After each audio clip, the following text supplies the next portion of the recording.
Game. EVT. There we go. Chat. Here we go.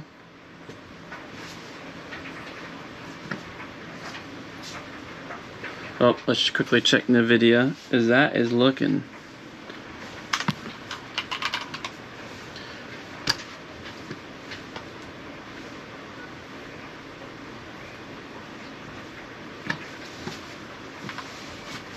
Right. And then we go here, go there. That fixes things. All right. We're good. Are you ready, Char? Yeah! Let's do this. All right, friends. So if you're new here, or if you're a regular, so what we usually do is we go through a book of the Bible with a commentary. But we've been requested to go through books, and I let Charlie decide either we do a book or a section, and he just wants to nail out the 4 of the books we have to do this week. So we're going to nail 2 of them out. So we're going to go first through Mr. Putter and Tabby Fly the Plane, written by Cynthia Rylant and Arthur Howard.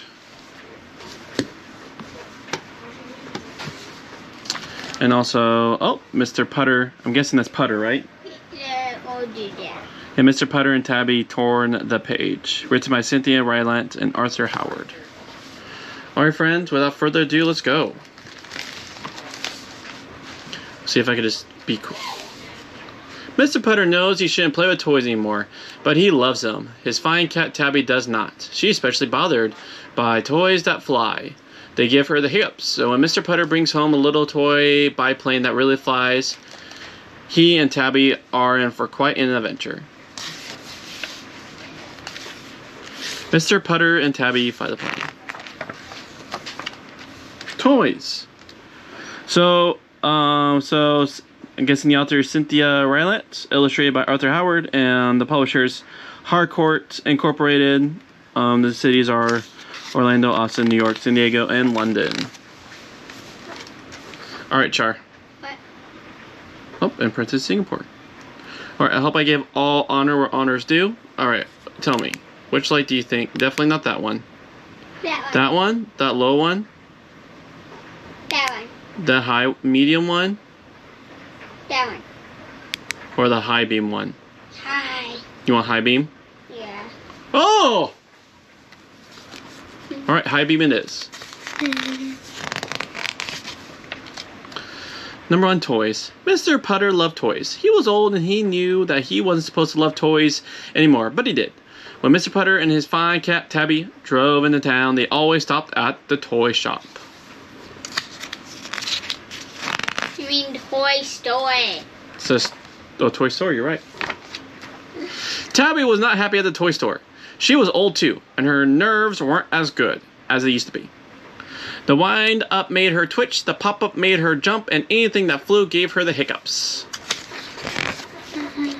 But Tabby loved Mr. Putter, so she put up with all of it while she twitched and jumped and hiccuped. Mr. Putter played with everything. What a funny old man. He played with the dump truck, he played with the cranes, he played with the bear on the flying trapeze? Trapeze! Yes. But most of all, he played with the planes. Ever since he was a boy, Mr. Putter had loved planes. When he was young, he had covered his whole room with them. Biplanes were his favorite, but he also loved monoplanes and seaplanes and shiny ace junkers. He thought he might really fly a plane one day, but he never did. So now he just looked at toy planes every chance he got. One day, when Mr. Putter and Tabby were in the toy store and Tabby was hissing at a wind-up penguin, Mr. Putter spotted a plane he had never seen before. It was a white and red with 2 wings on each side and a little flag on its tail. It was the most beautiful biplane he had ever seen, and it had a radio control so a person might really fly it.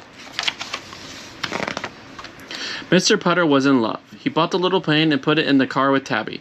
He told her not to worry. He promised her a nice cup of tea with lots of cream and a warm English muffin. But still, she hiccuped all the way home. Chapter 2, the little plane. Mr. Putter kept his promise. He gave Tabby tea with cream and a warm English muffin. I wish someone would give me tea with cream and a warm English muffin when I was nervous. Then together they went outside to fly his new plane. Now you get egg bites every time you're nervous. Because you love eggs. You're the one who loves egg bites. Oh. But I love euros. I want Euro now. I wish someone gave me a euro every time I was nervous. No, I wish somebody gave you that every time you were nervous. Oh. Tabby had stopped hiccuping, but only because she was full of tea. But still, she didn't like Mr. Putter's plane. Mr. Putter sat on the grass and read all the directions. Then he put the plane on the grass and stepped back and pressed the start button. But the plane did not start, it just rolled over and died. Tabby purred. Alright. I want to take a big swig of my coffee. Oh my gosh, Char, we're almost done with this book already. You definitely picked the shortest book.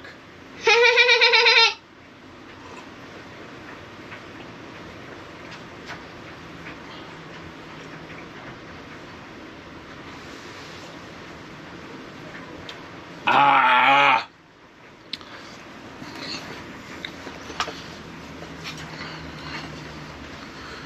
Mr. Putter ran to the little plane. He set it right again.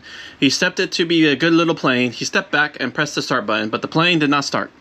It fell on its nose and died. Tabby purred and purred. Mr. Putter ran to the plane. He brushed the dirt off its nose. He told it to be a brave little plane. He stepped back and pressed the start button, but the plane did not start. One of the wings fell off and it died. Tabby purred and purred and purred. Is this why you want a cat? Yeah. So you have a cat purr every time your plane fails? Yeah. But poor Mr. Putter was so sad. He picked up his little biplane. He told the plane that was all his fault. He told it that he was an old man, and old men shouldn't have toys anyways. He said it wasn't any good at flying planes. Tabby watched Mr. Putter. She could see that he was sad. Then she felt sad too.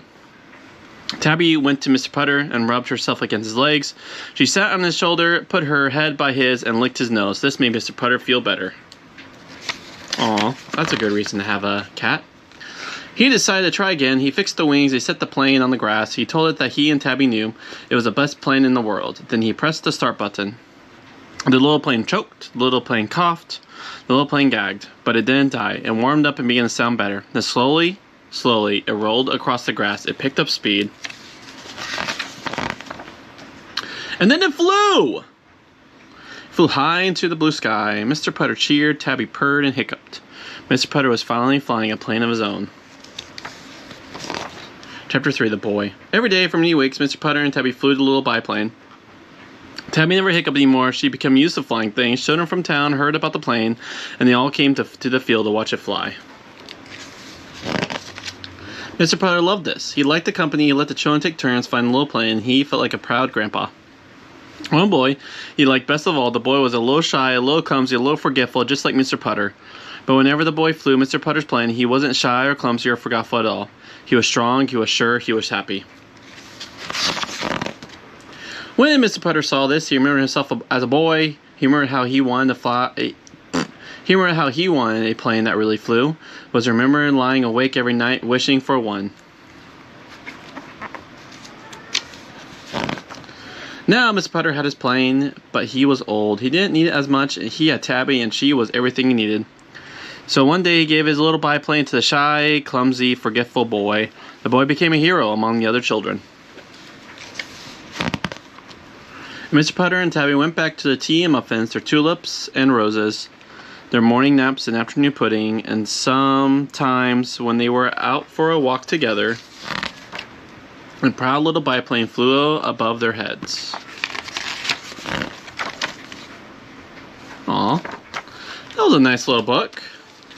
Wait. Like, go to the last page. Oh, yeah? Like, I know, he's just like looking at it. Alright, you want to put it with your lunchbox so we don't forget it to bring it home. inside. Well, there you go. Hydrate up, please, too, by the way. Okay. Mr. Putter and Tabby torn the page. I sit there silent, and I think illustrated by Arthur Howard.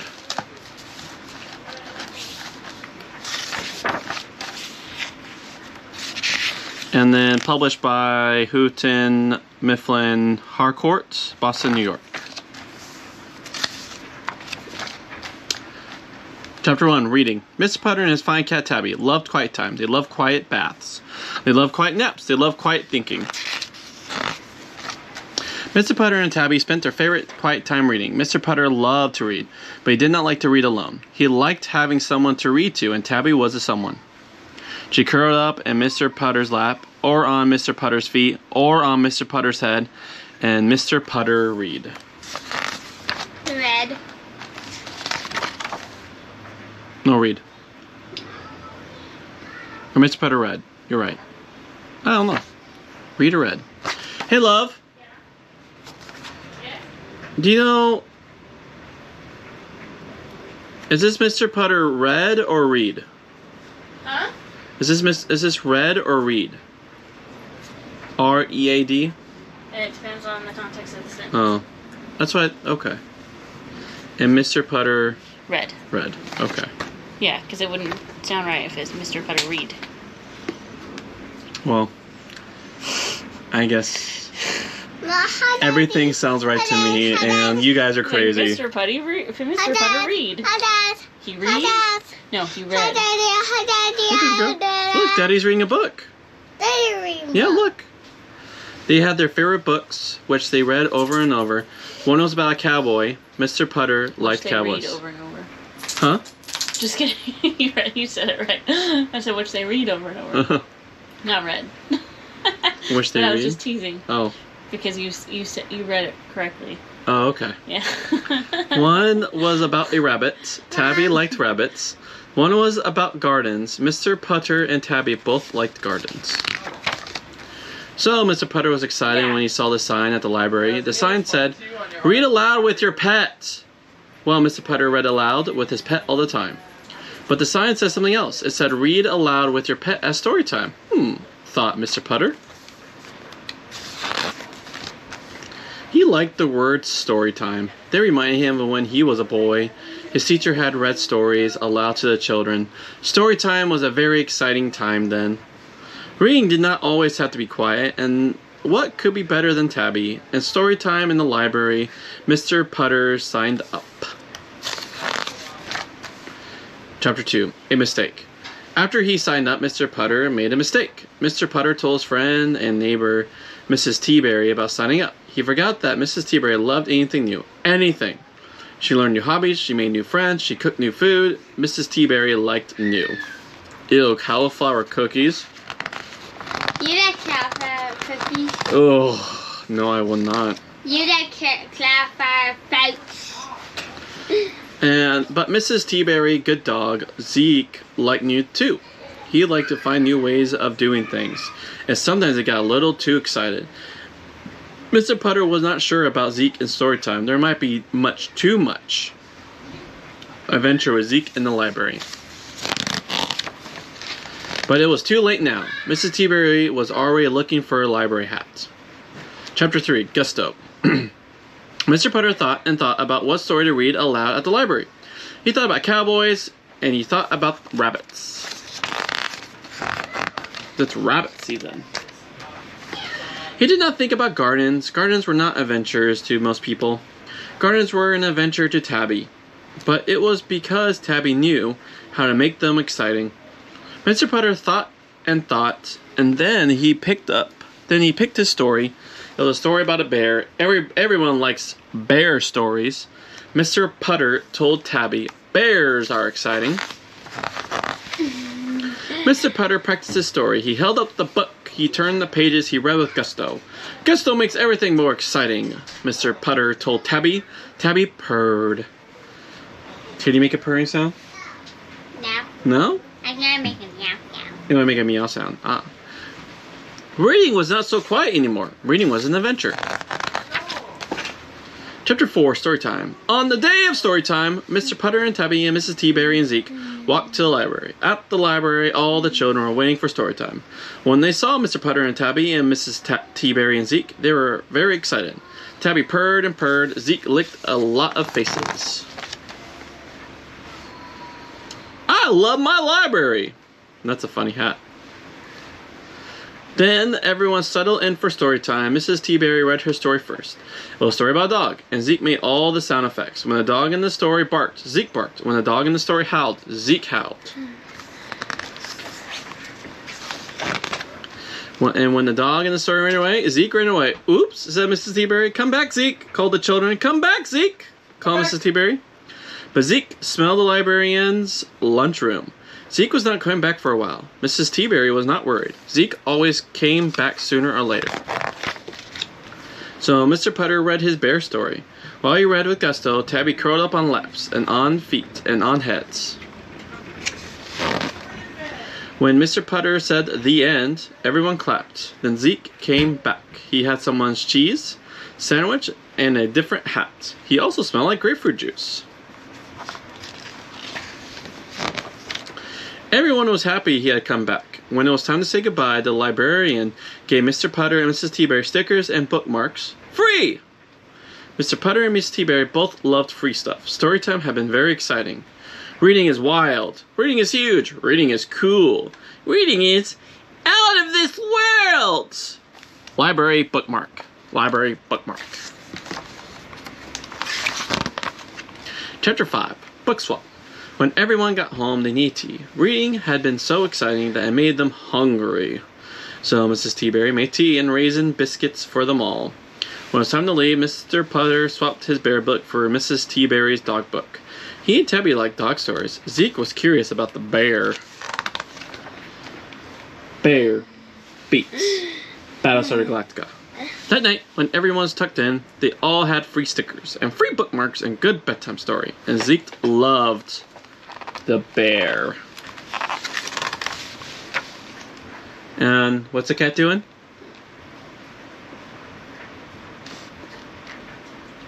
Is he sitting on the book? Yeah, his butt's on the book. You think he's farting on the book? Yeah. You can start again. Yep, we can start now. Right. All right, put that with your stuff so we don't forget. Oh.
Daddy's looking for.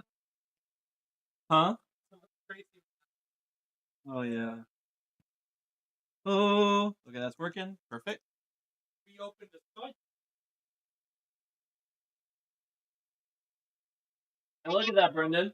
All the computer stuff literally just takes this half, and so the rest will be open space. Okay. Yeah. Here we go. See, get Dad's headset right there. Daddy can get it. Yeah, stop.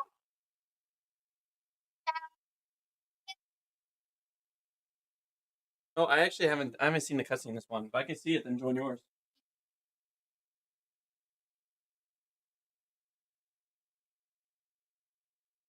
Testing, testing. 1, 2, 1.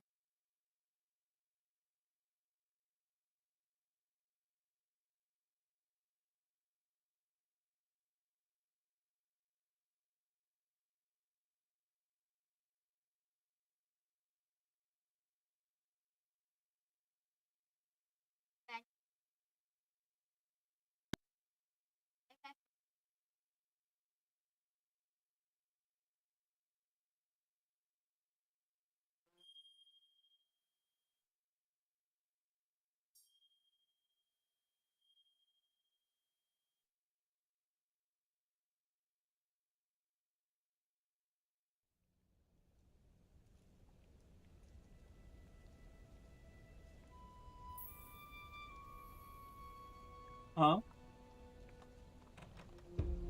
Okay. Thank you.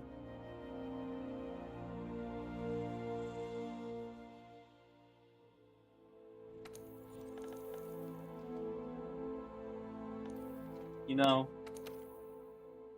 there's times I've cleaned the car. A lot of your stuff.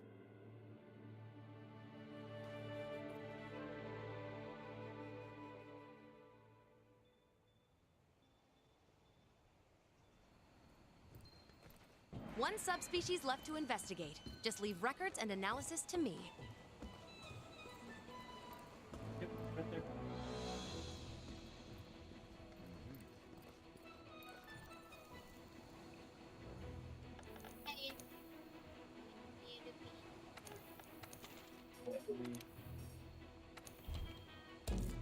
We go to the cutscene.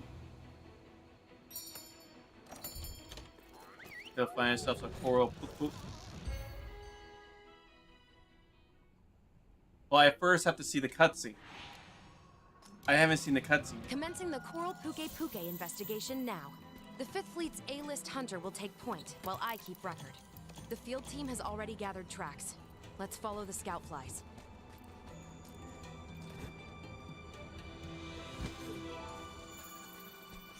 So pretty much just do this, okay? Whoever sees the cutscene first, then just waits until it gets out and waits for the other person. Okay? Race you to the cutscene.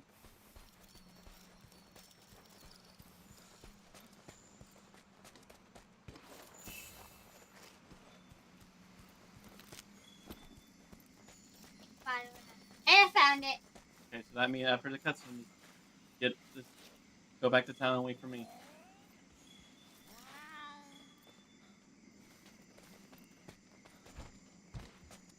Alright, I should eat them. Let me go back. I want to go back and eat.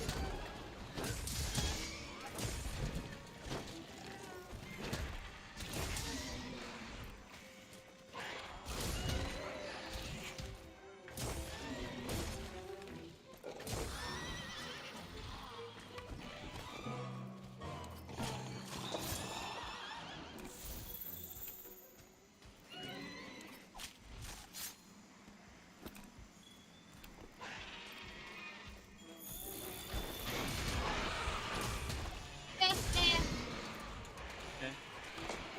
I thought you were gonna leave and just join mine once I see the cutscene. Eating a toy. Why are you eating? I mean, like, okay, I thought we could just beat it on mine.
Water.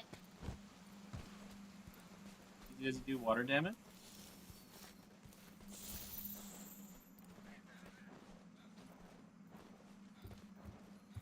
About to do an attack on you. Be careful. There he is. Oh, Yeah, but you still got hit. You're halfway health. I'll heal a lot.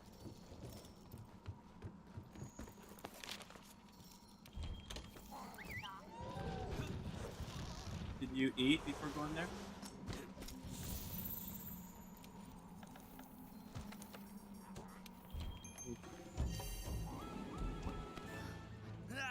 nice.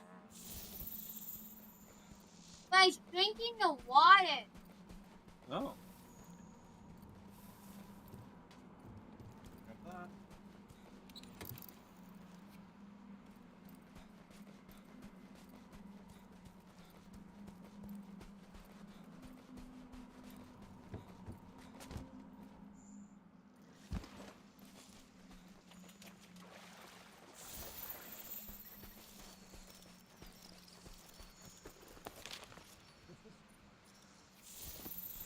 Drinking the water.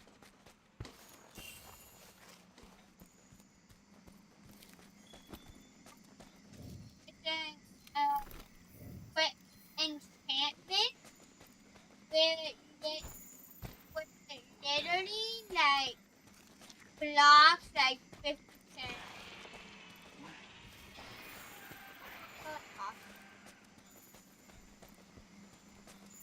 Come in here! Right here. Nice. Yeah.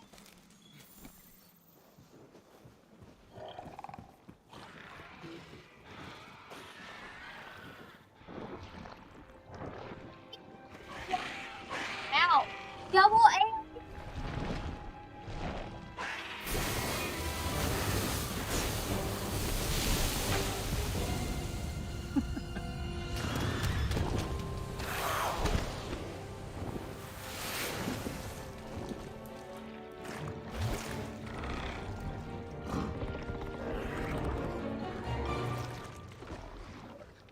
Do you suppose what's riling them up is connected to the issue with the Legiana?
love bread.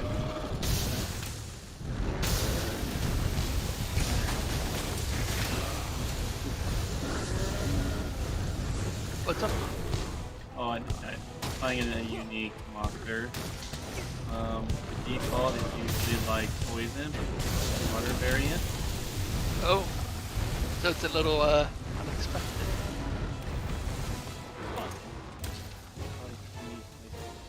Water nymph. It's good. It's good you're still having fun with it. I too. Alright, what, Justin? What do you mean by what? Oh, I thought you said something. Robin said something to me as well. Oh. Oh, it sounded like you were answering me anyways, like, properly, like, what I was saying, like, I said, good to hear that you're still having fun with the game. Oh yeah. It's the hard one not to enjoy.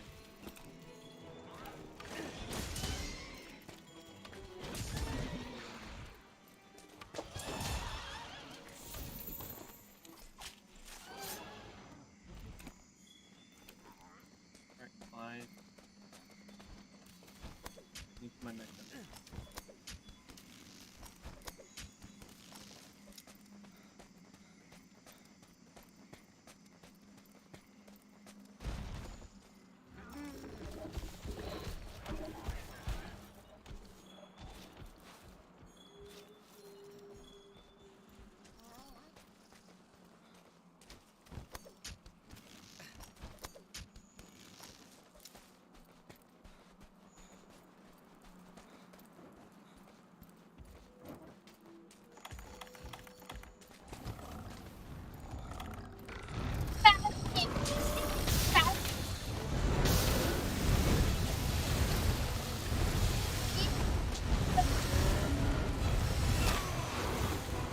So, the dragon shot. A bench tower behind the walls. 1,000 damage. But why, Dave?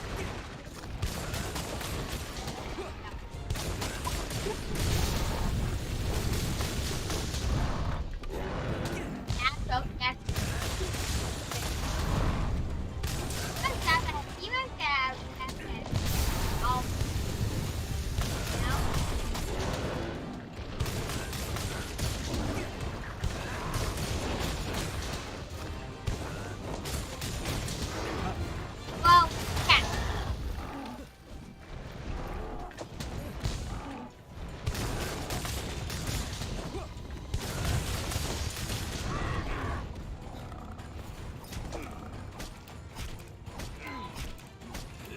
I wonder what the armor.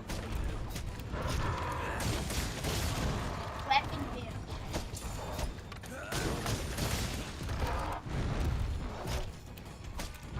Oh!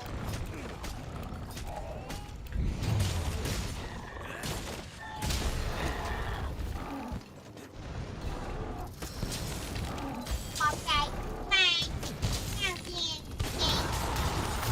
Go. Sail.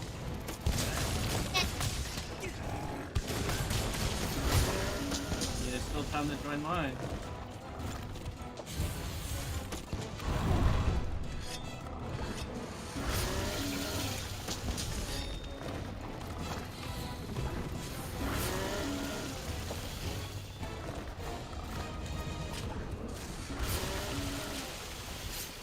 Oh my.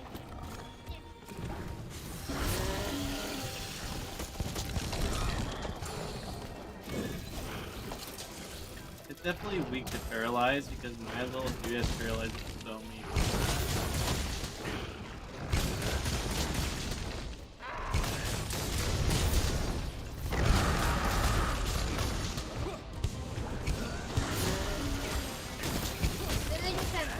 There's a theory.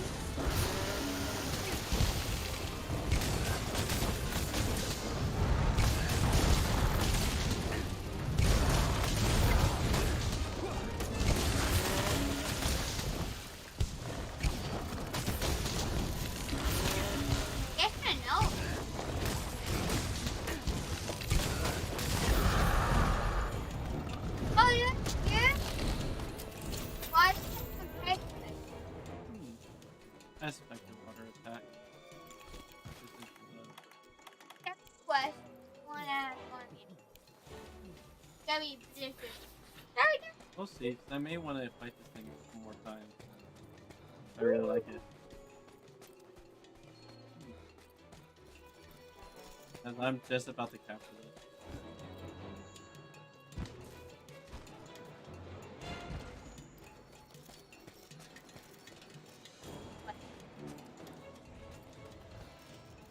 That's one.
Really south side.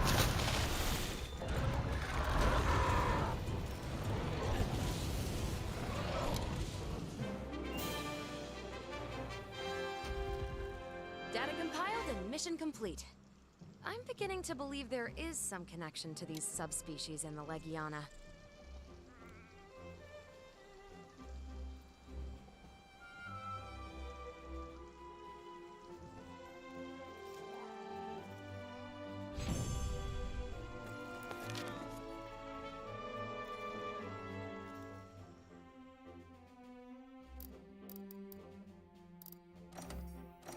Those are these monsters. Ooh. Demon looking thing.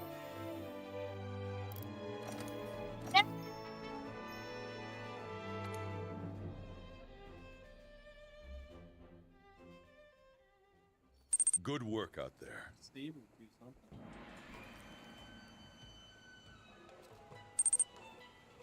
Okay. Oh. The raid's happening. The raid! Splendid job. It's happening.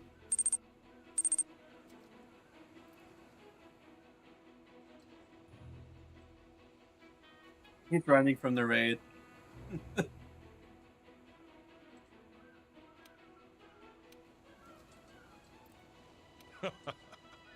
You guys over here. That's so kind. So you don't. I'm just glad to be of help. Shall we return to Celiana?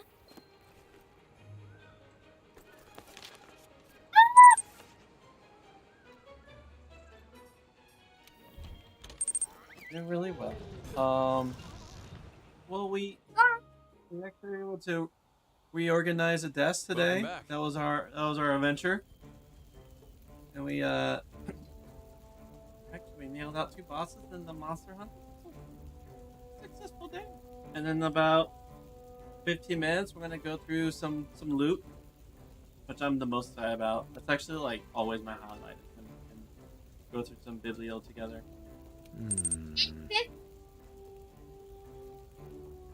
Dude, you just slayed a monster.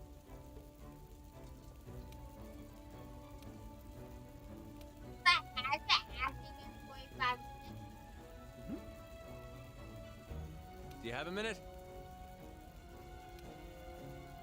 Yeah, it's been exactly 45 currently. We can look in the timer on the bottom right. The weather Yeah, report that's states when that you know the you're hinterlands slaying is due it for a is blizzard when soon. If we're going to find them, we had best hurry. when you're just going through so fast. Lots of Job. Ooh, that's a good wisdom literature book to go through. So like is it like Ace Attorney single player?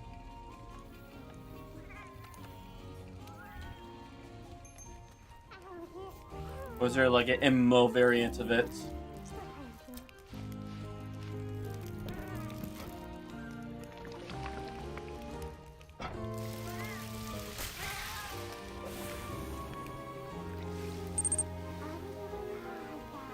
Ah.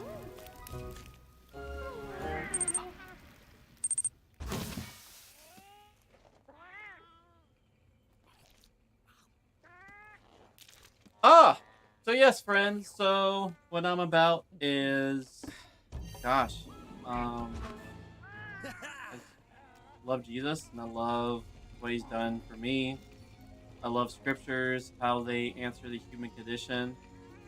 I like to play video games, and I also like to pretty much do restorative justice for my friends on the spectrum.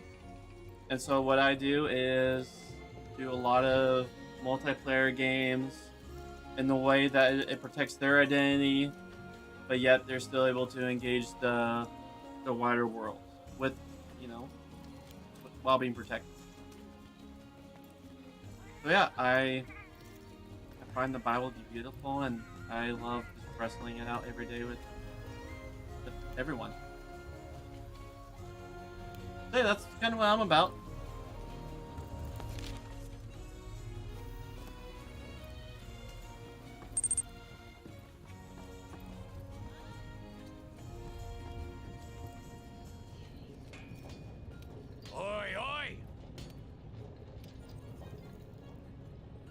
But I'm so curious. You guys going through the Book of Job together? Like, how deep are you guys in the Job? Dude, Job is such a good wrestling of kind of putting assumptions on God. Oh, if you ask me what the good news is, the good news is that the first I believe that there is a God who created the heavens and the earth. Nice. So yeah, the gospel, the good news is first living God created the heavens and the earth. In creating it, he has defined good and evil. We, as humans, have decided that we will define good and evil on our own terms, and so we have broken relationship. And that is our corruption, is that we can define good and evil on our own terms and look at the world and look at the hurt and suffering because of that. And so in answering that, Jesus, who, Son of God, who is pretty much 100% God, 100% man, came and actually, as a new kingdom, usher in a new kingdom, a kingdom that will define good and evil on God's terms, so that it's for restoration of self to him and also the world. So that's how at this very moment, that's how I like to explain the gospel.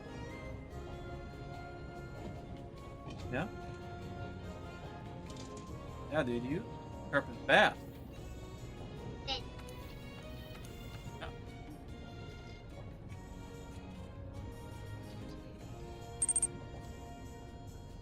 Yes, friends. I've been going through a lot of the Bible Project, which has revolutionized, especially the Old Testament for me, and especially on that defining good and evil on our own terms, has been I went to a very liberal university, and so I grew up very conservative, so that means and I was very conservative, and I found that my conservative upbringing faced crisis when I heard just the damage that my just the damage my beliefs have done to others, and so it really brought me to a wrestle. So I always hold to orthodox that only salvation, only good life can be happening through Jesus.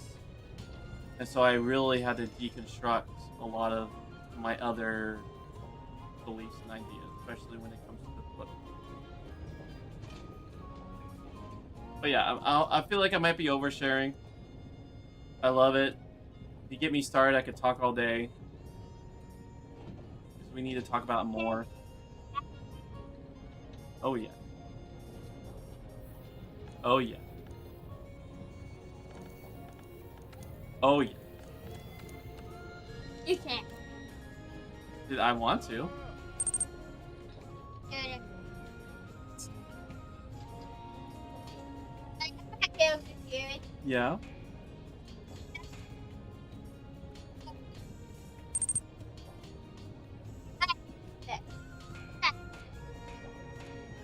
My kind of peeps.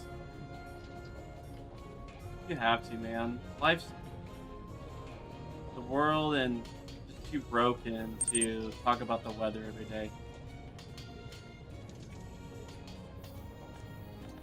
I'm too broken to talk about the weather every day. I need, yeah. That is a whirlpool.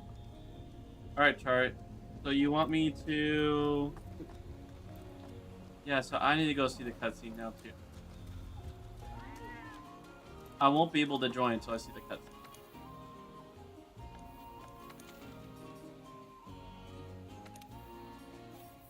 Fuck. Let me hit join. Available, assign, see. So let me go see the cutscene, and I could dip, and then join you.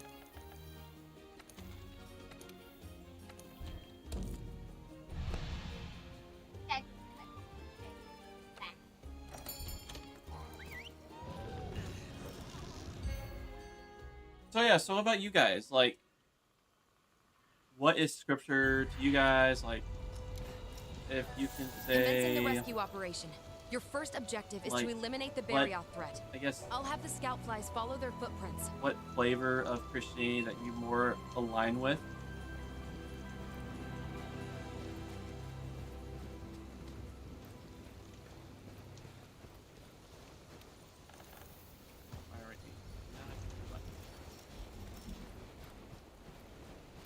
Hot drink. Oh, and I could actually... Most likely something's gonna freeze me. Oh wait, it doesn't matter, I'm seeing cutscene. But... Alright, my friend. It was... Thanks for the raid. Yoshi, it has been such an honor getting to hang out with you all this time since DX Land, since the Evka raid. And it's also nice meeting you, Losti, if I said that right.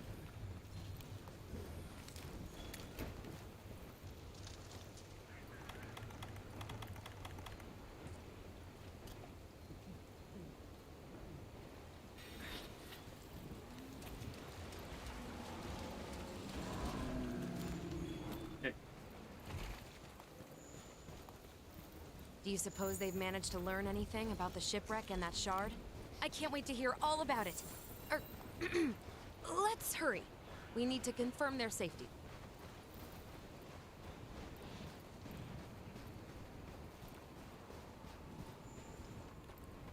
Snow's starting to come down hard.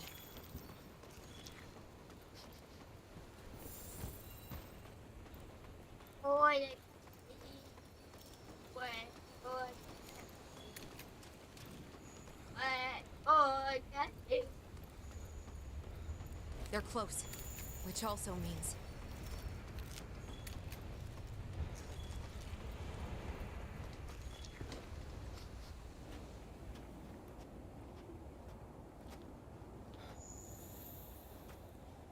What is it? Ranting.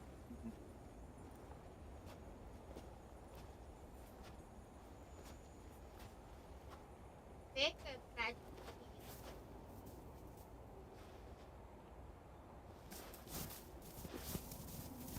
Ooh.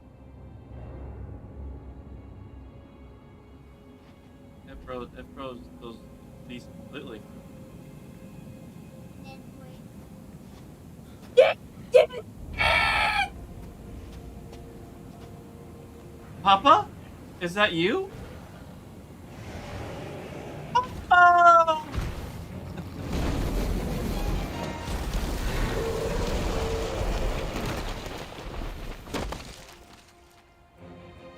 He just wants a Okay, now That's a very interesting looking beast. It's like part saber-tooth tiger.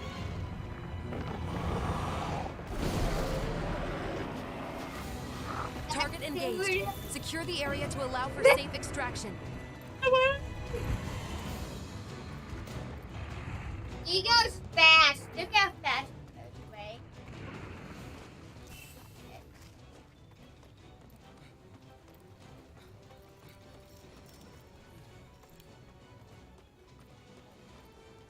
Yeah, they're good now. They're good. I'm gonna head off and watch YouTube and stuff. No. You have fun with your monster Okay. and stuff. All right. I love you, Houston. You too. I won't be on tonight. Okay. It is Um, Monday after all. It is Monday after all. All right. See you Night. night. Or day. Yeah. Let's quickly finish it. Yeah. Let me first go here and put on my frozen mantle.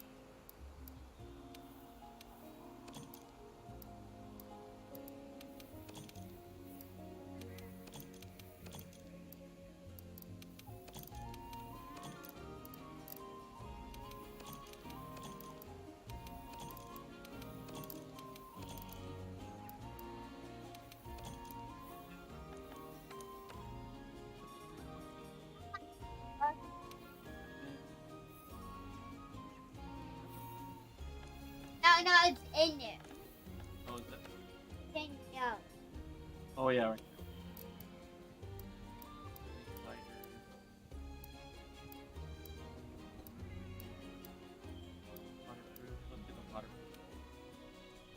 Nope. Oh, okay, protect against water.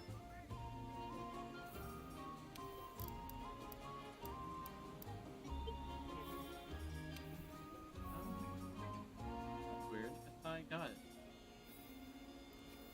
Let me see if I can. Let me just quickly see. Make sure I don't need to upgrade things. Man. If I could, my armor's upgradable, then I. Oi, oi!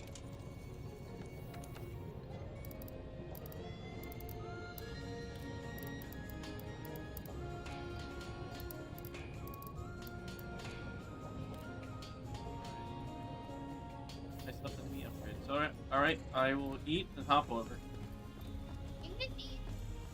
Just like, it might drop me right next to it.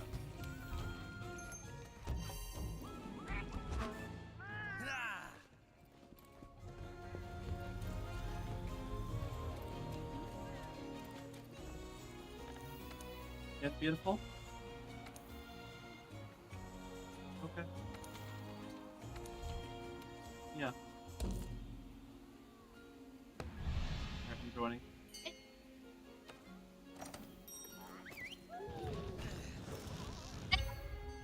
Yep. I've seen this one with her. Target engaged. Secure the area to allow for safe extraction. Oh, let me quickly grab some crap. Oh, done.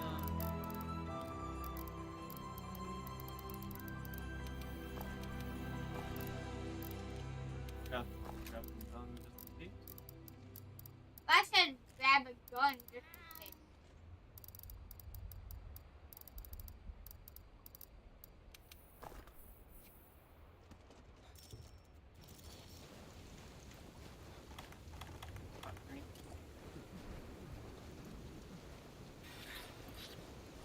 Yep.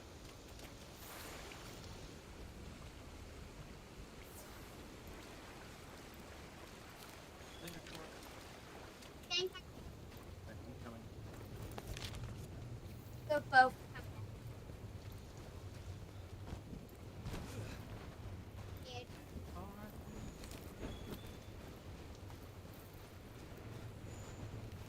One.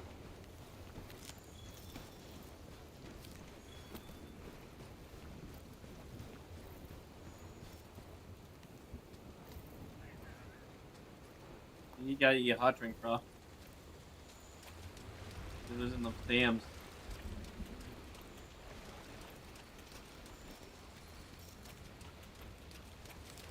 And you do one. gotta find. You know where the beast is?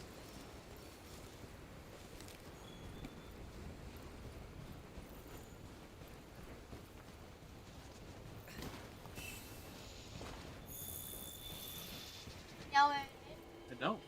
is? Just come to me.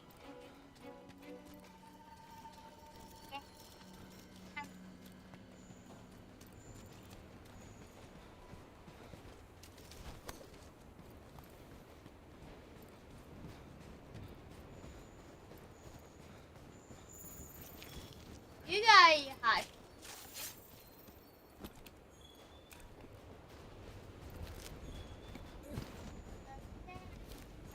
Yeah.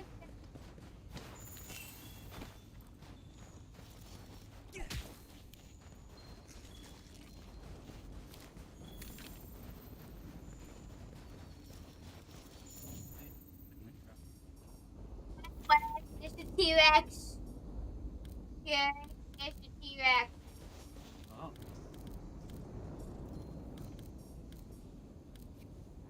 Okay.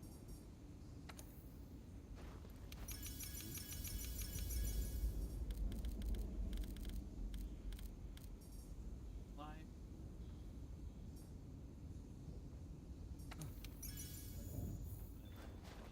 Keep running. You know, and just follow me. You do it. So anyway.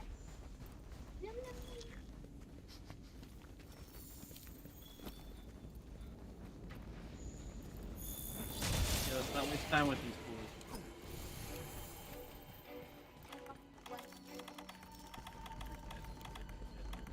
What?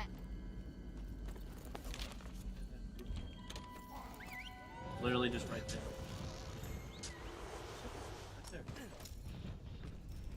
I mean, like, literally, let's look at your map. It's right there. Well, it's called a shipwreck, but I was just grabbing some easy help.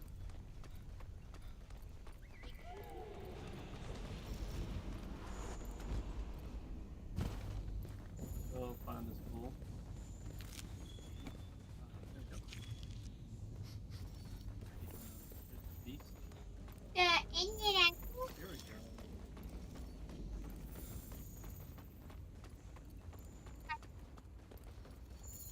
I'm focusing on this because I've been very flexible in saying that we can finish it before we do the reading. But at the moment we defeat this, we have to go straight to reading, okay? Well, We save town exploration for after.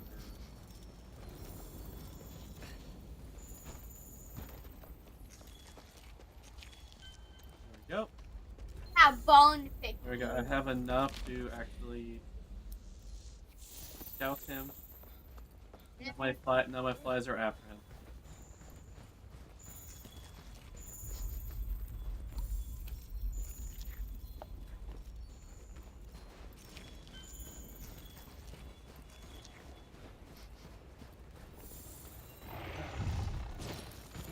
He can hunt.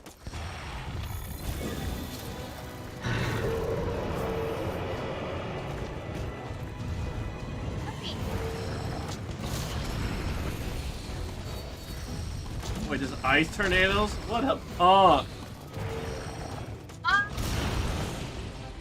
Okay.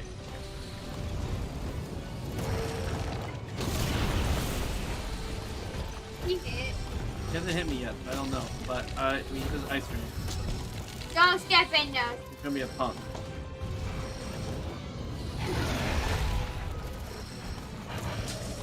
Yep.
Got material right here.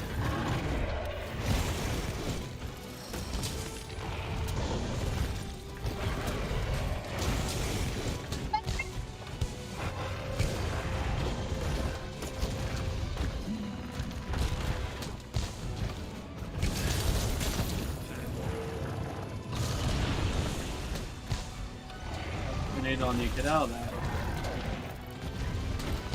Oh, nice. So there goes one.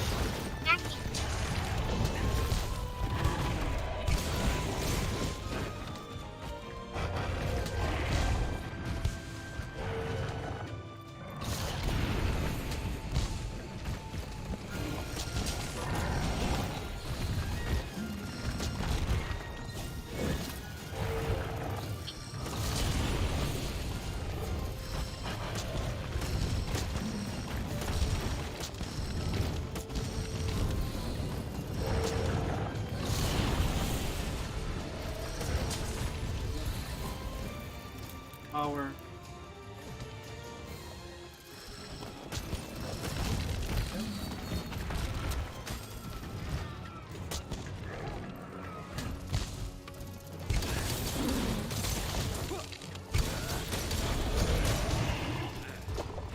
Let's ride the pony, so be ready, he's going to be falling soon. Do as much hits as you can. That's, I mean, like right now he's focused on me.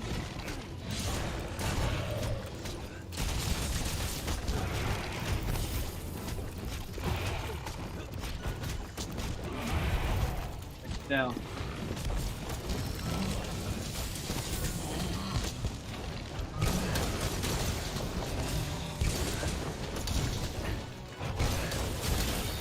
Okay, he's up.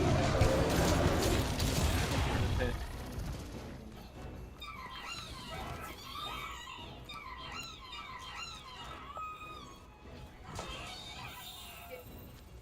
I transferred all my powers to my top.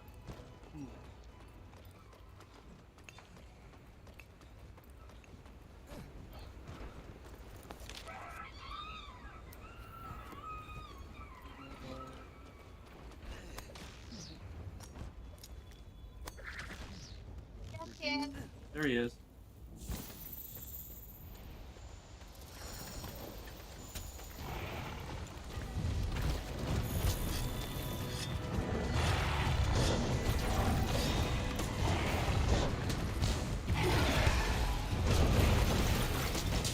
Nope.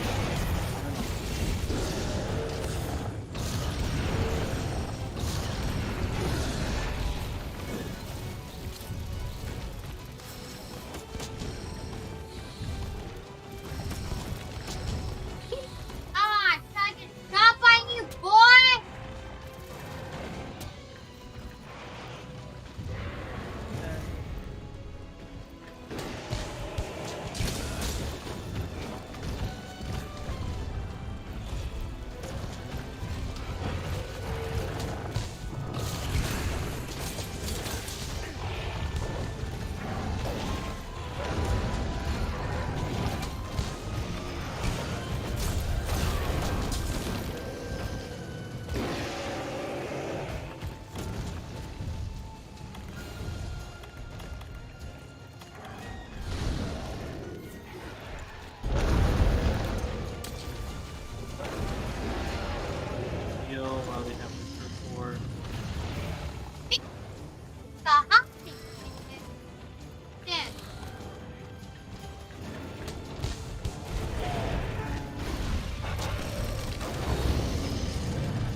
Okay, there's a couple broken pieces up here, by the way.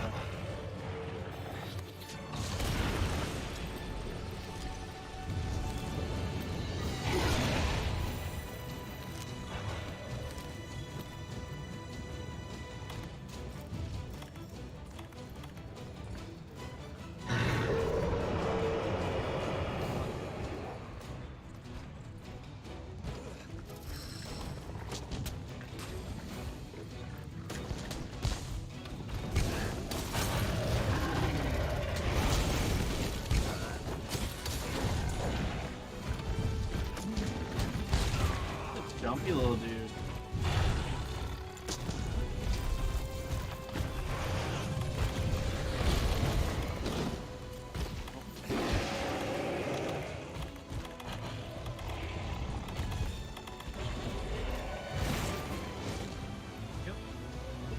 Then all Awesome. That's fun. I know that. That's cool.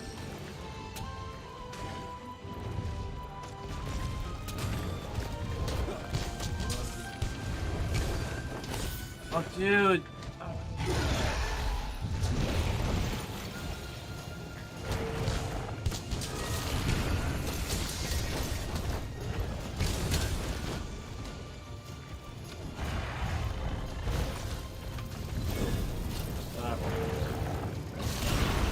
Oh, that hurt.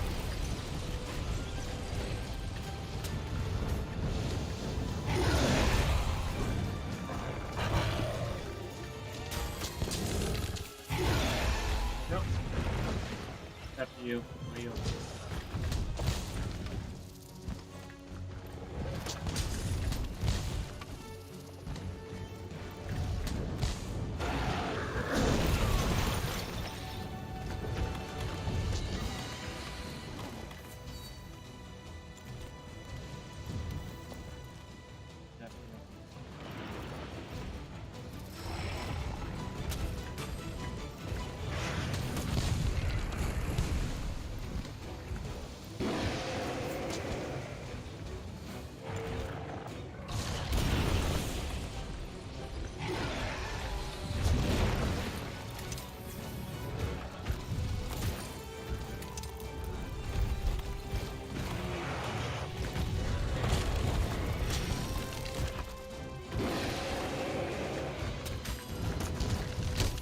I feel like we need someone to break his armor. He has thick armor.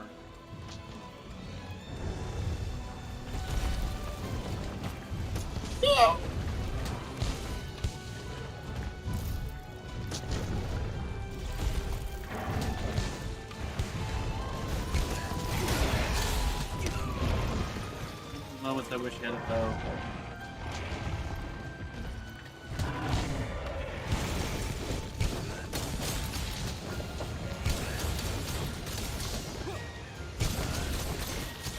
Okay, he's paralyzed.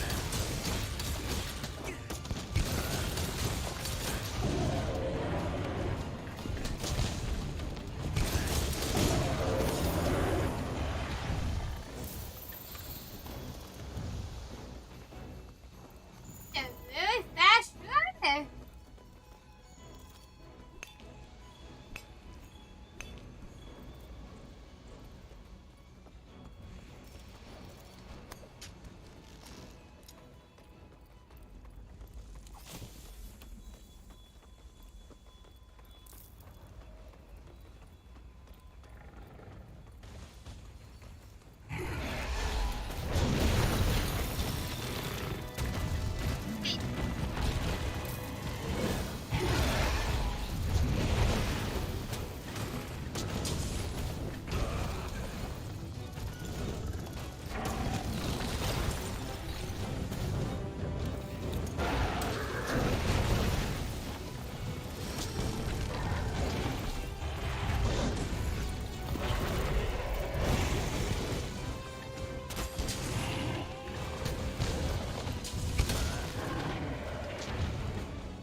That's good.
Look at me throwing that quest.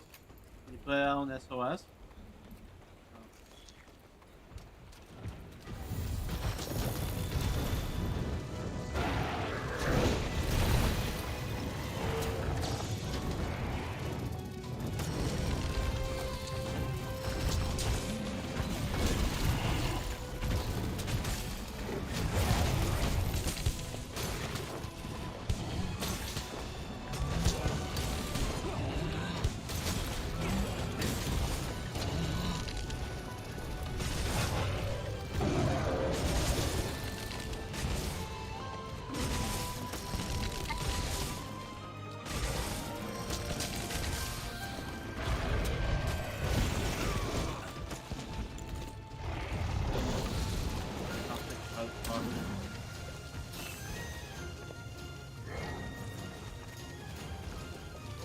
You might be able to break that rock.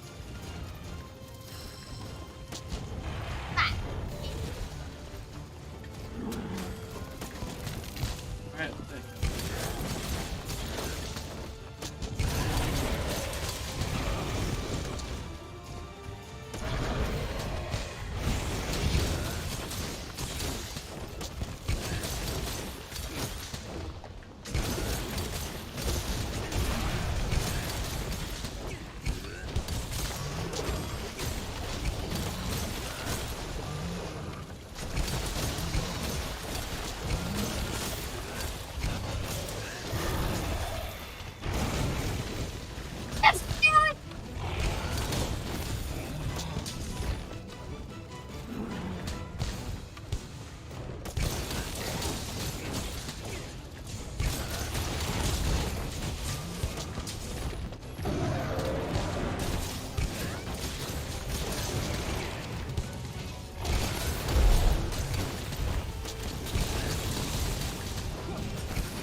What did I do?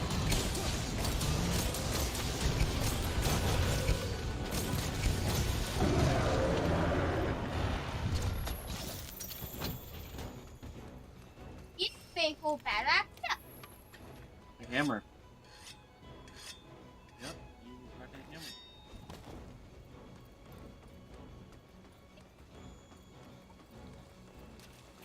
Yeah, it does. But there are no such thing as two-handed axe. I'm guessing it just well, this kind of as an air, but it looks like an axe. That's true.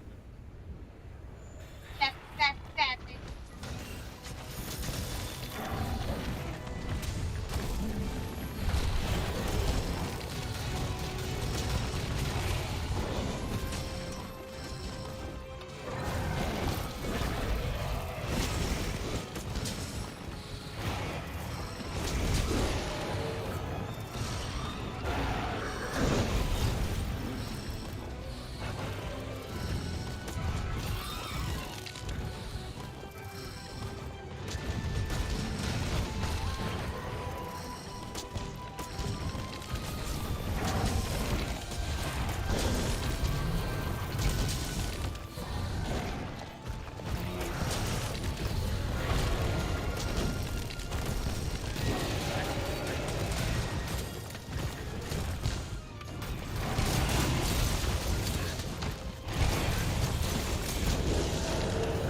it.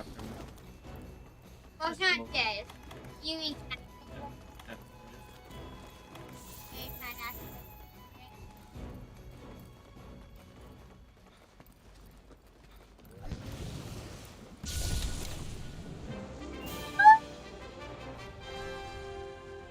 Threat eliminated. Let's find those two and complete our mission.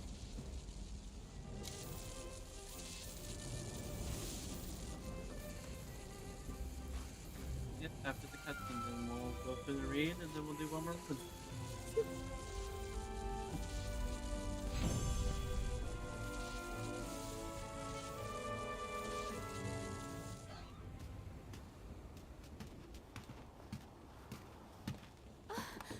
Look, I knew it!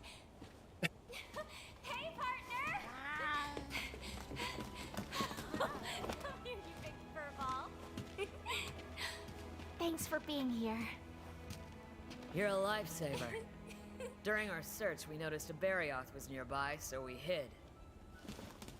Thanks to you, we were able to have a really good look around. For one thing, the ship was covered in gashes from an attack. The Barioth isn't capable of something like that.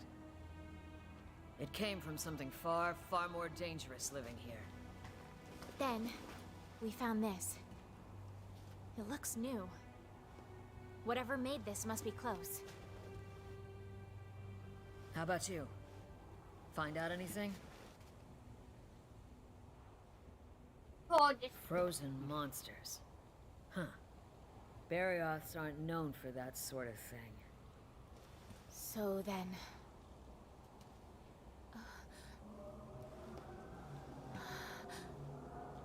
It's probably your elder dragon.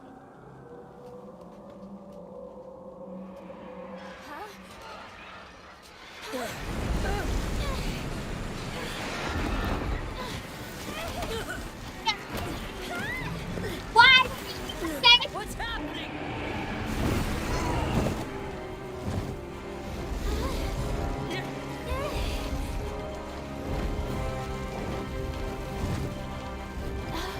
It's from that.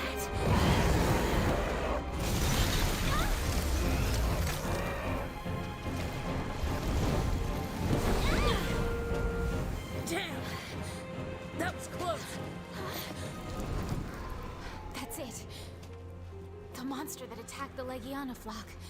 No. It's heading for Astera. My word. Everyone thought it was just a mere myth. But there it is. Velkhana. Volcana. What now? Bitchy boss battle. Believe in yourself, little moon. You are closing in on the truth. But you're going to need his help. That elder dragon is going to be a problem.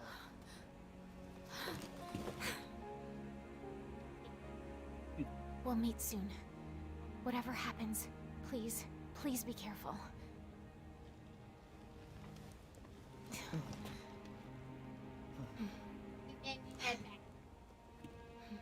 Let's go, partner. Just going everywhere is going. Everybody's changed eyes.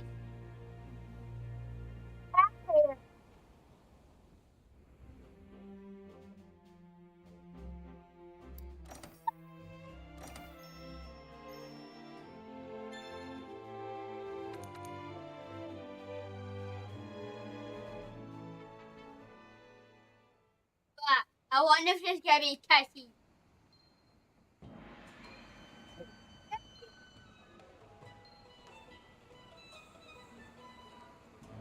Alright. What is that? Oh, you got a cutscene? Yeah. Maybe that. Good.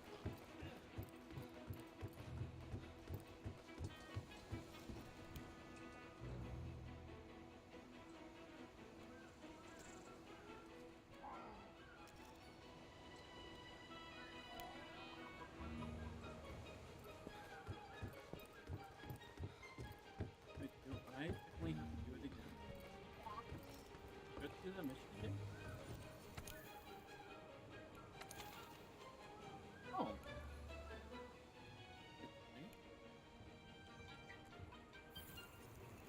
I feel like work. Alright. Read one section and we can do one hunt and be on our merry way. Look.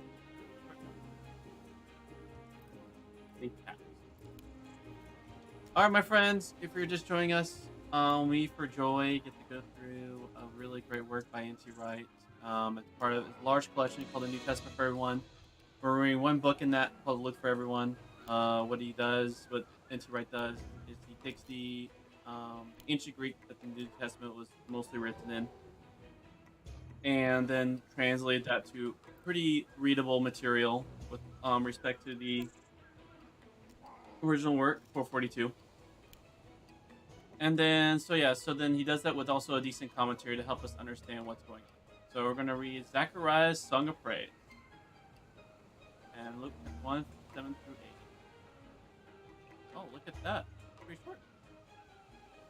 You ready, my friend? The time arrived for Elizabeth's child to be born. Remember who Elizabeth's child was? Who's Elizabeth's child?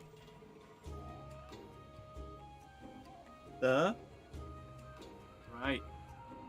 Time arrived for Elizabeth's child to be born. She gave birth to a son. Her neighbors and relatives heard that the Lord had increased his mercy to her. They came to celebrate with her.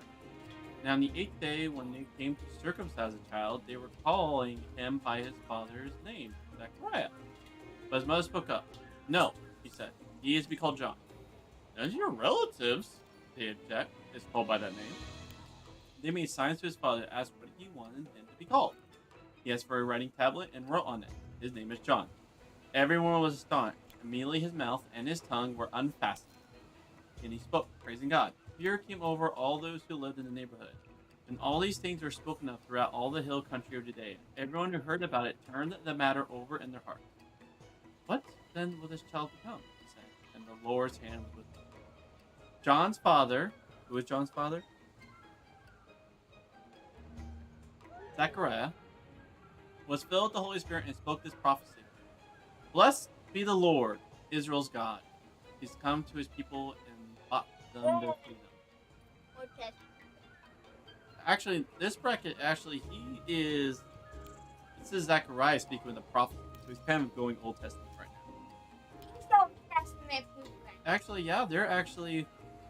Zechariah and Elizabeth were kind of representatives of the Old Testament. Like Old Hope. Like when you see Elizabeth's issue with not being able to have a child, you think of Hagar, and you think of Solomon's mom, Huh? Yep. Blessed be the Lord, Israel's God. He's come to his people and brought them their freedom. He raised up a horn of salvation in David's house, the house of his servant.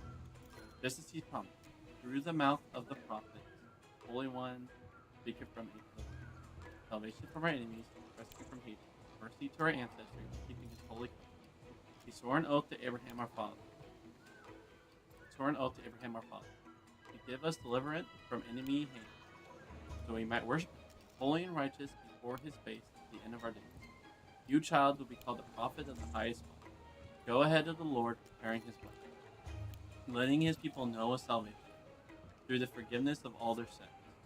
The heart of our God is full of mercy. That's why his daylight has gone from on high, bringing light to the dark as we sat in death's shadow, guiding our feet in the path of truth. The child grew and became powerful in the spirit. He lived in the wilderness until the day when he was revealed to Israel. Like what happened?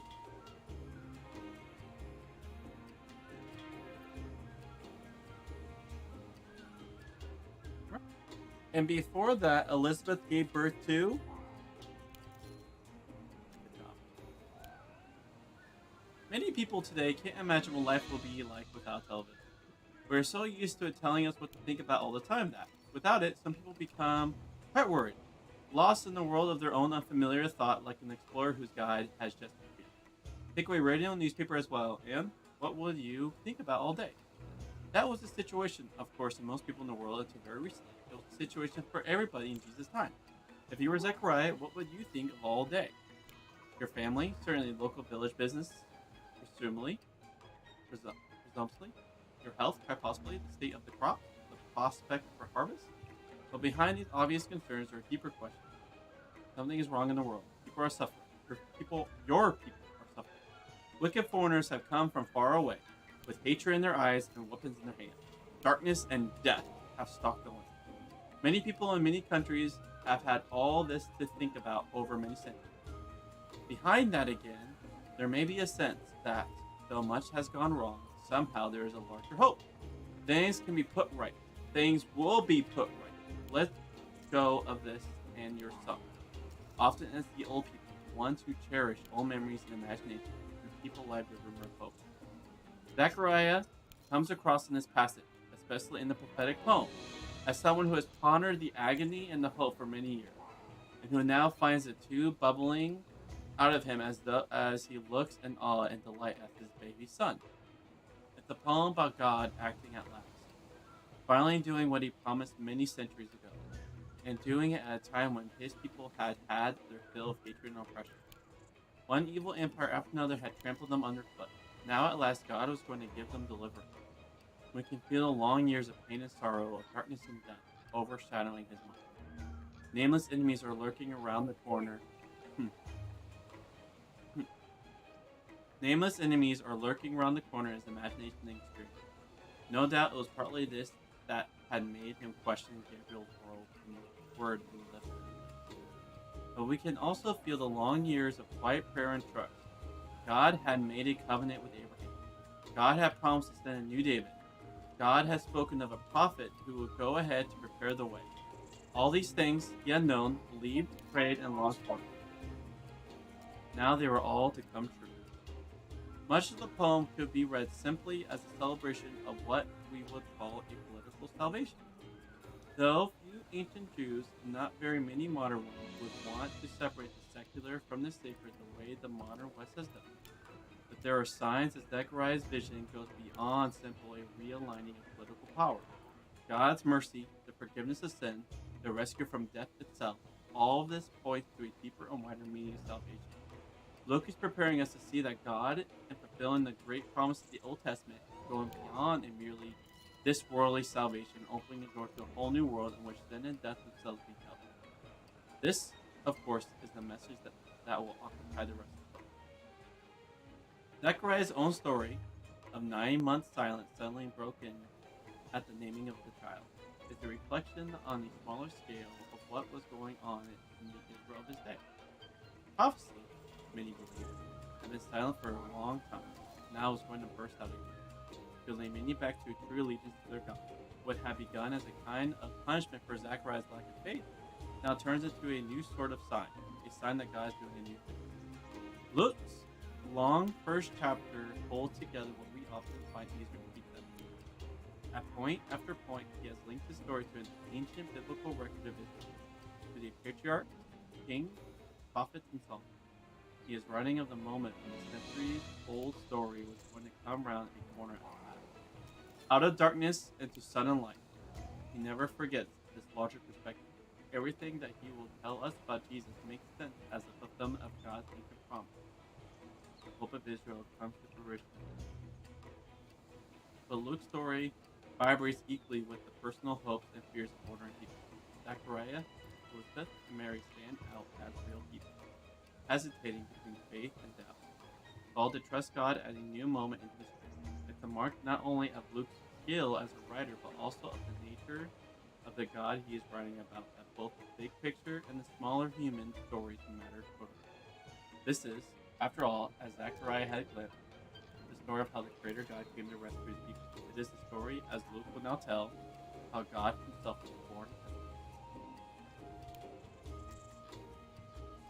as a man. Woo! Woo! Woo woo? Woo! Hey, friend.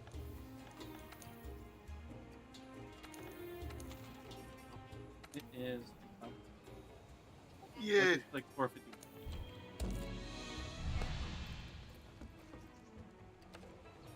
That. Yep. Alright. I just started a mission.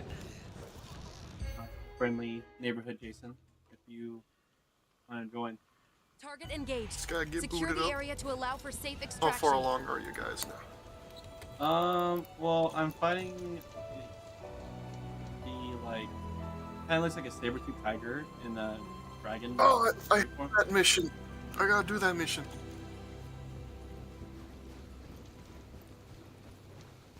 For whatever reason, though, like I just did it with Charlie, and I actually didn't consider it as my completion.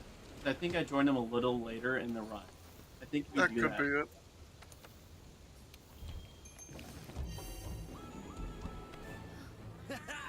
Nice. Have you already seen the cutscene?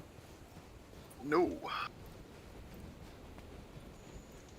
You know, I haven't taken. I'll wait. I'll ditch this mission, and I'll wait until you see your.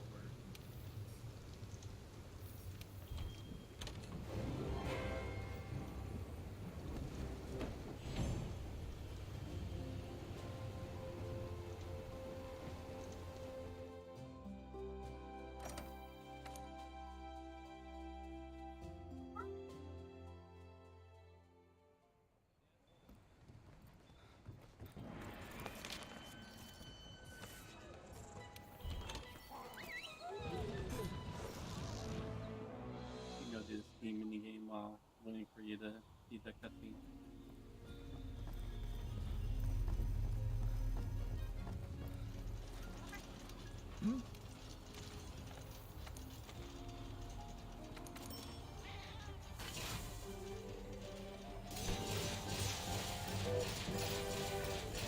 Yeah, I have a Blizzard Blitz I gotta get done. Yeah, it's like there's a first time you meet the monster cutscene. He's like, ooga booga booga, I'm a frickin' saber-toothed man, and I'm an asshole! He's not fun. He jumps around too much.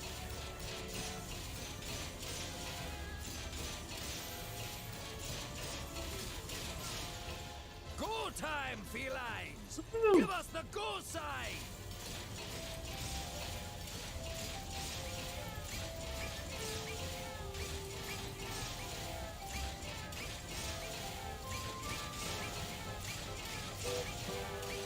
Good. Steam's starting to build up. Thanks for the help, you lovable little fur balls. Until next time.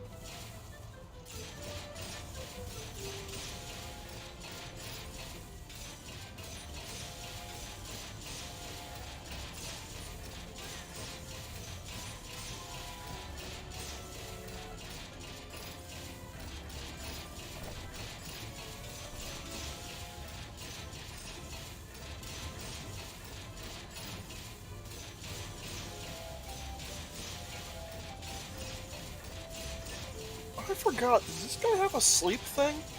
No, he has ice. Yeah, okay.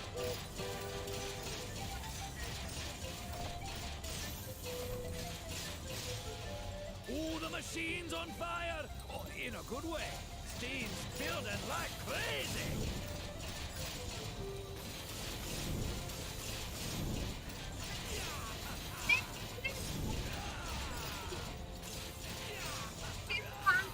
Good. Steam's starting to build up.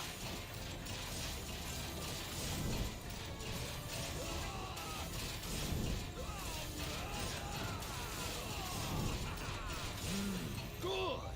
System's back to normal levels. Best not to push it.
Can't win them all.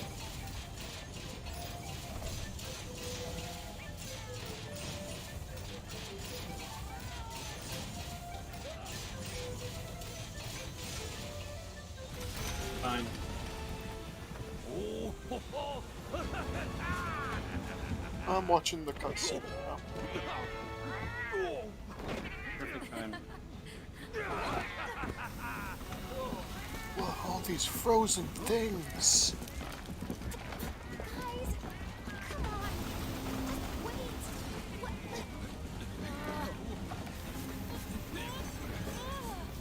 Whoa, you look like a grumpy old man.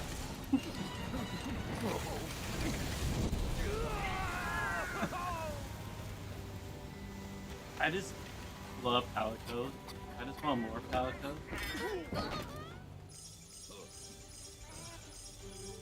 all right, off we go again. You know what to do.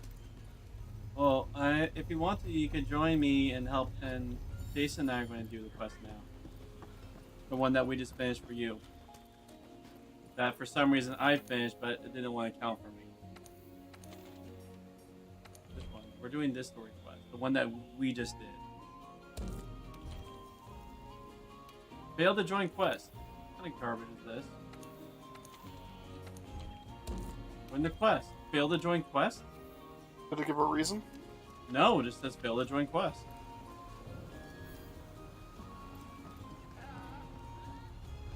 I'll mess with it when I get that this guy is really aggressive. Yep.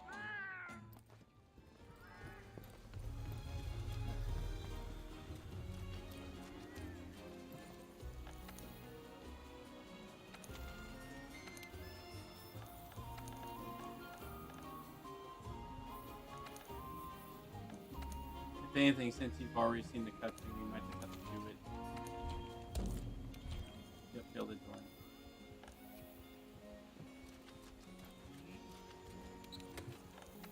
Yes?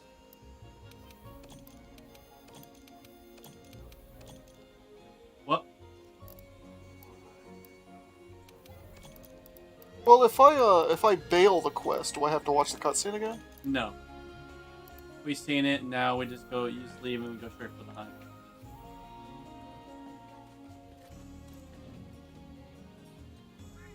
Alright, well, we'll see you, nerd. I'll come back later.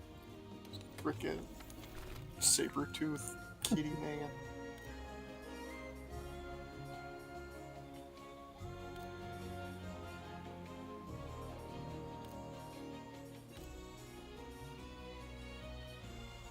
Huh? Alright. Was he here for that? Okay, yeah, it's right there. That white object on the table. Do you want me to post it?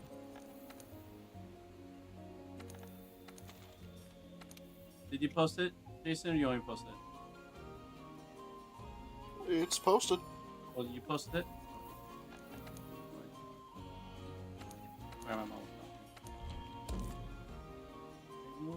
That haven't worked? Good. Here. Alright. I'll hit standby and let me...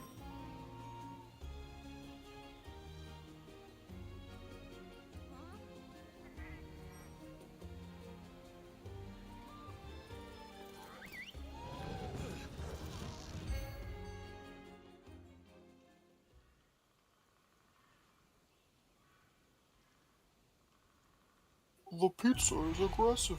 Target engaged. Secure the area to allow for safe extraction.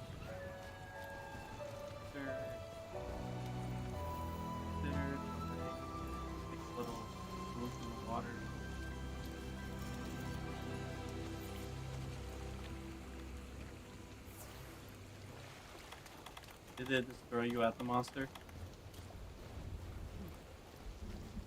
No. Started running. You eating Jazz? What about Jazz? Did you eat in Jazz?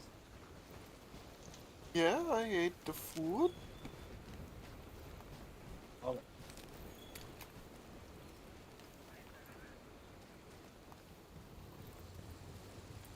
I like jazz. Do you like Jazz? I like jazz. It's pretty neat.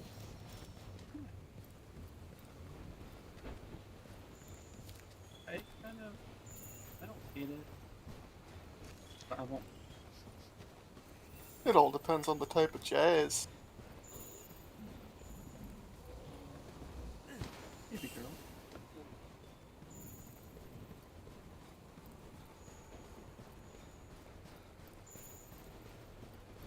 I'm at him.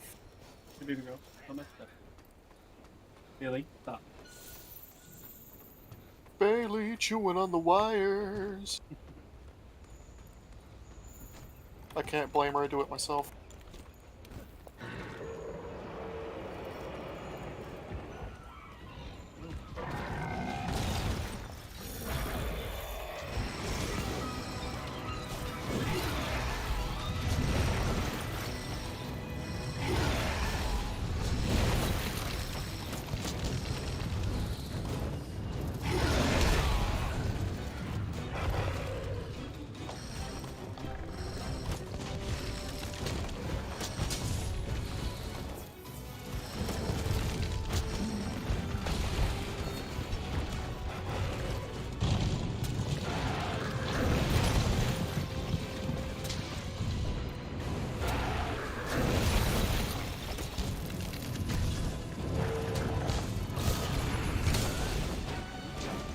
The only thing you know about it is just jump around.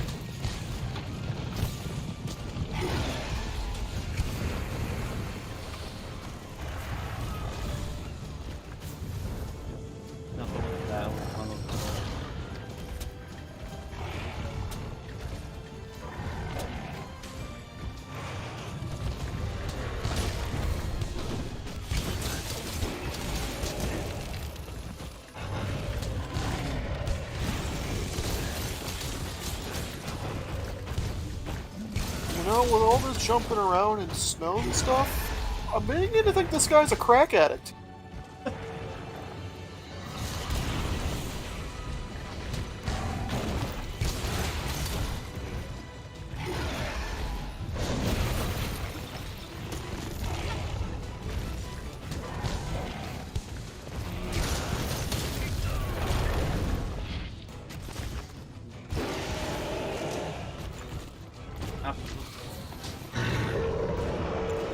I always want fun.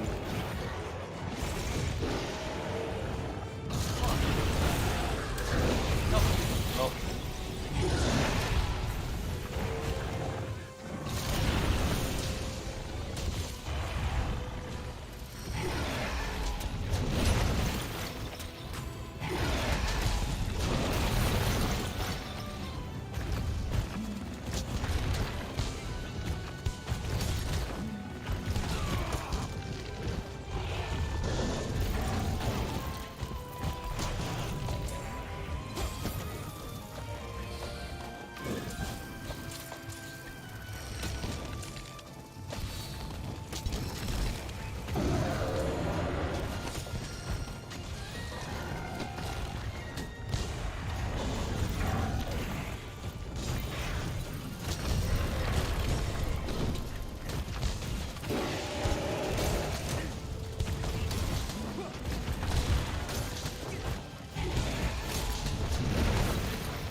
I love it.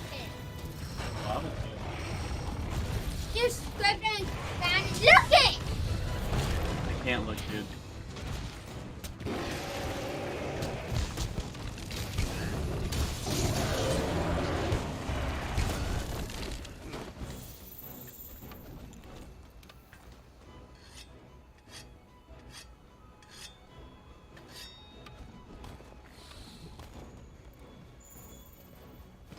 Just gotta sharpen up and reload before I head out.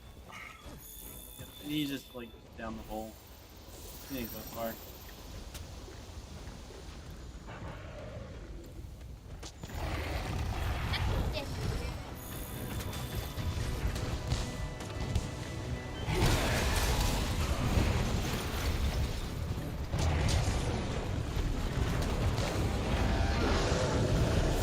Get the tail while they're fighting.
Alright.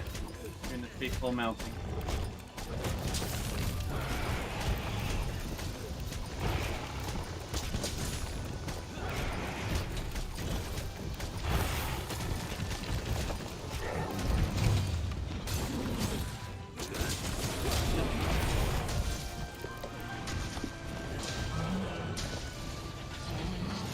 He's fine. He likes it. So fine.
I see Carl.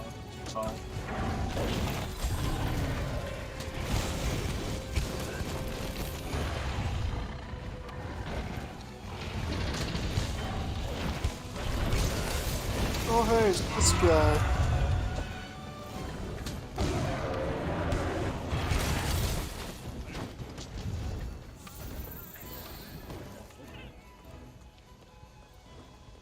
It's too scary.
back. I just had to get some rations.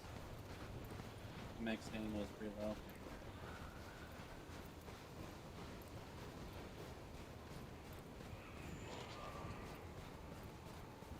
Freaky looking thing. Fighting. It's a lava tail.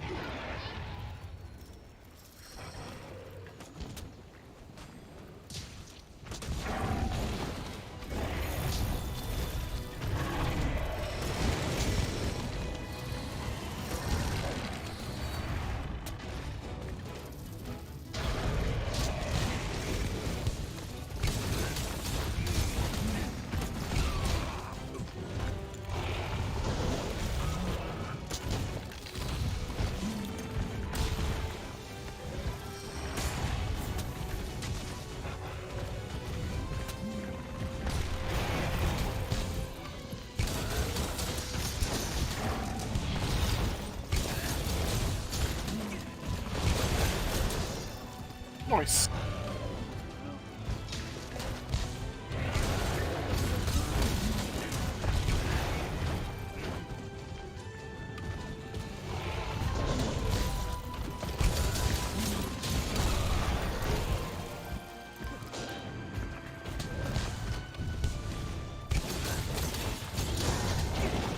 Did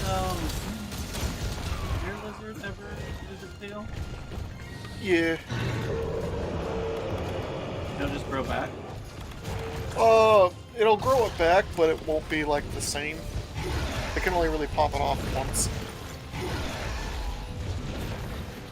I guess it popped off more than one. No, they can only pop it off once. When it grows back, it's all really just cartilage. It doesn't have like the meat and fat to it.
Don't forget to cut the tail.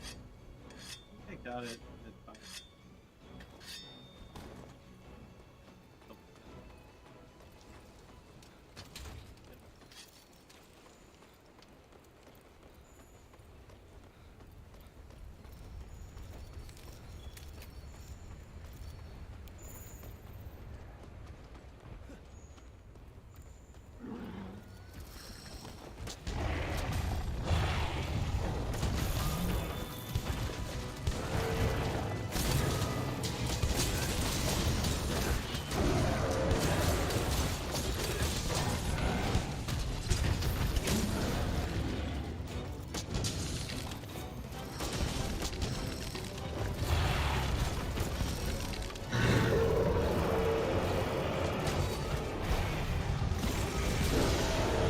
I want to break his face.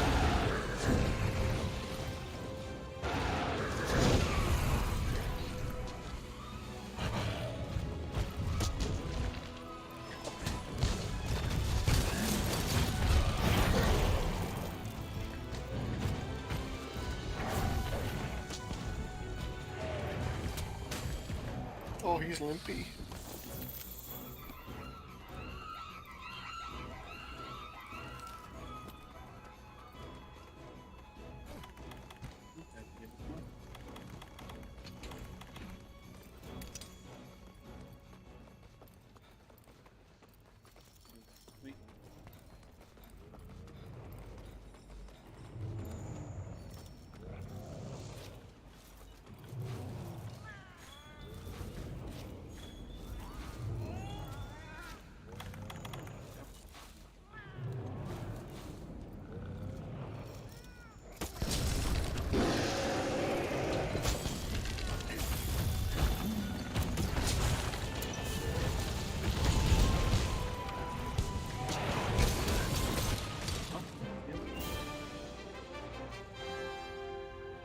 Threat eliminated.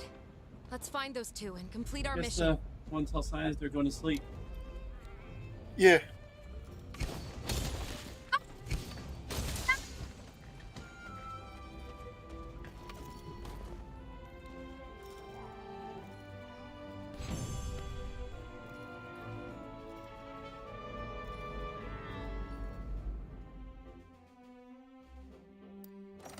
Yep. 7 minutes we gotta do. I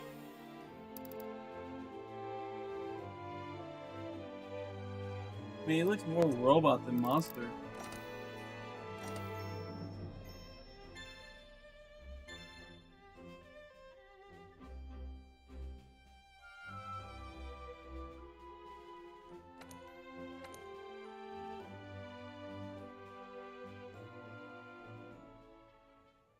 Thanks for assembling on such short notice. There's been a bit of alarming news from the hinterlands. I'll let the 5th take it from here. Thank you, sir. You see, recently we've been discovering monsters in the Hoarfrost Reach that have been completely frozen. And we finally identified the culprit. An elder dragon by the looks of it. This elder dragon was last seen flying across the sea, roughly in the direction of where we are now. It's likely already here in the New World. So, there you have it. I think it would be best if we started looking into precautionary measures. Thanks to our trusty tracker's meticulous observations, we think we've correctly identified the monster from among our records. It is an elder dragon known as Velkana, the Iceborne Wyvern. Very few sightings have ever been officially recorded, but they have all been by mountaineers or explorers that ventured deep into the bleakest, coldest extremes in the world. Records say it could freeze other creatures with the merest breath or flap of its wings. We'd always assumed these reports were exaggerated. If an elder dragon this powerful has awoken, and it's all but proof of some drastic change in the environment. I agree, Commander. If I'm not mistaken, we can consider the Legiana crossing to be the clearest sign of that change. You're suggesting that the Legiana have led us to the cause of all this, then? Yes, that's plausible. But first, we need to find this thing. I want the field team to split up and search each region for any unusual signs. Yes, sir. We'll divide our resources and conduct a thorough investigation. I trust you'll take care of threats from any unknown monsters you might find out there. And finally, provisions. We need to prepare for the worst. See to it that you secure as many emergency supplies as possible. That is all. Dismissed.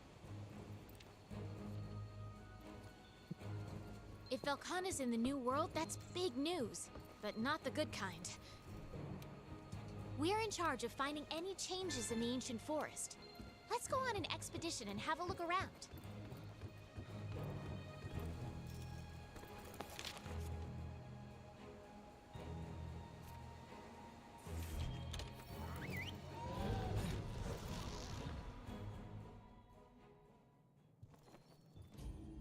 If Velkana's in the New World, that's big news, but not the good kind. We're in charge of finding any changes in the ancient forest. Let's go on an expedition.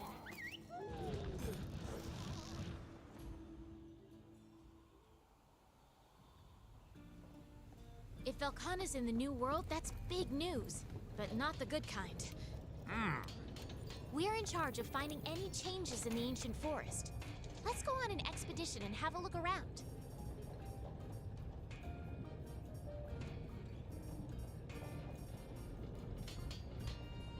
Woo!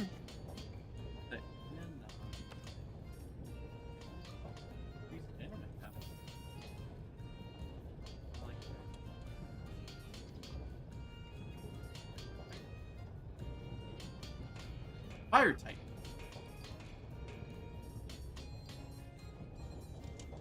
Here's a water type.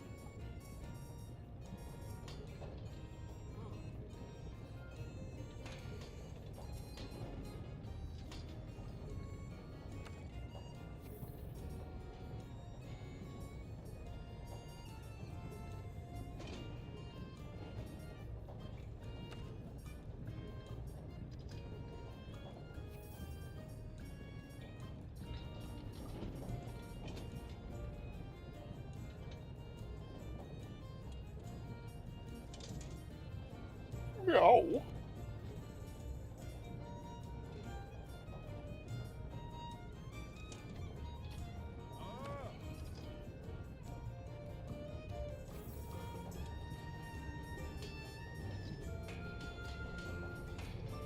Alright, you done with all those cutscenes and what have you? Yeah. The only thing is we'll be dipping in like 2 minutes, so definitely not. Oh, okay.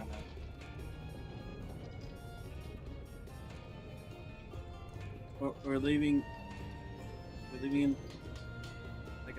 I'll try to be as flexible as I can, Cartho. We got. I just don't.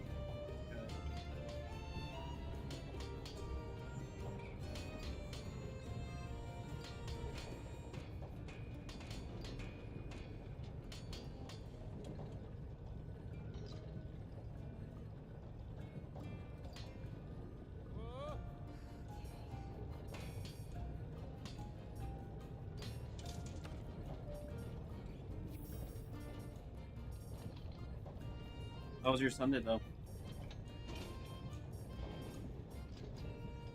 You talking to me? Yeah, not bad. I kind of fell asleep. Really get a whole lot done. I just slept all day. Catching up from Saturday. Guess, I don't know, man.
Alright, Jason.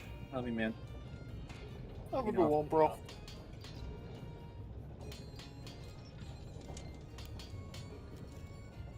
I'll see you probably tomorrow. Probably. Oh, alright. Bye. Mwah. and everyone else watching. Love you guys.